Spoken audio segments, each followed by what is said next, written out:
रामचरितमानस अयोध्या कांड। विषय तापस प्रकरण। भावार्थ सहित। ग्राम निकट जब निकसहि जाई, देखहि दर सुनारी नर धाई। होहि सनाथ जन्म फल पाई, फिरहि दुखित मनु संग पठाई। जब वे गांव के पास होकर निकलते हैं, तब स्त्री पुरुष दौड़कर उनके रूप को देखने लगते हैं।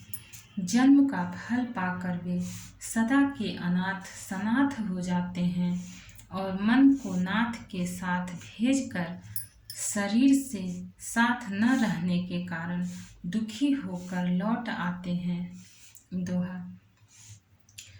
विदा किए बटु विनय करी, फिरे पाई मन काम।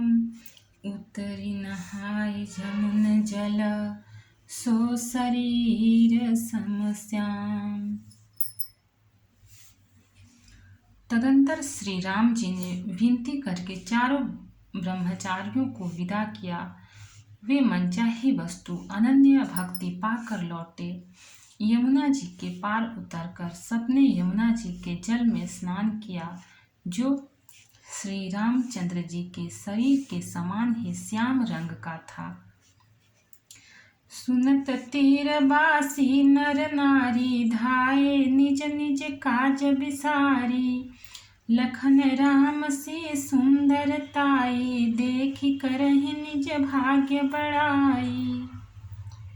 यमुना जी के किनारे पर रहने वाले स्त्री पुरुष यह सुनकर कि निषाद के साथ दो परम सुंदर सुकुमार नवयुवक और एक परम सुंदरी स्त्री आ रही है, सब अपना अपना काम भूलकर दौड़े और लक्ष्मण जी, श्री राम जी और सीता जी का सौंदर्य देखकर अपने भाग्य की बड़ाई करने लगे।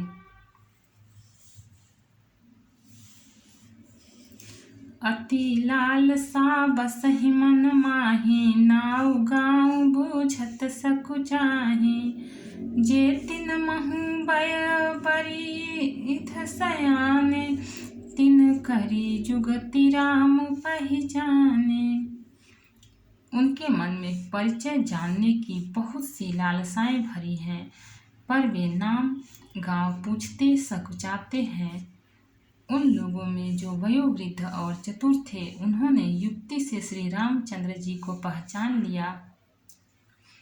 सकल कथा तिन सबहि सुनाई, बनहि चले पितु आय सुपाई। सुनि सब साध सकल पछिताहि, रानी राय किन्ह भल नाही।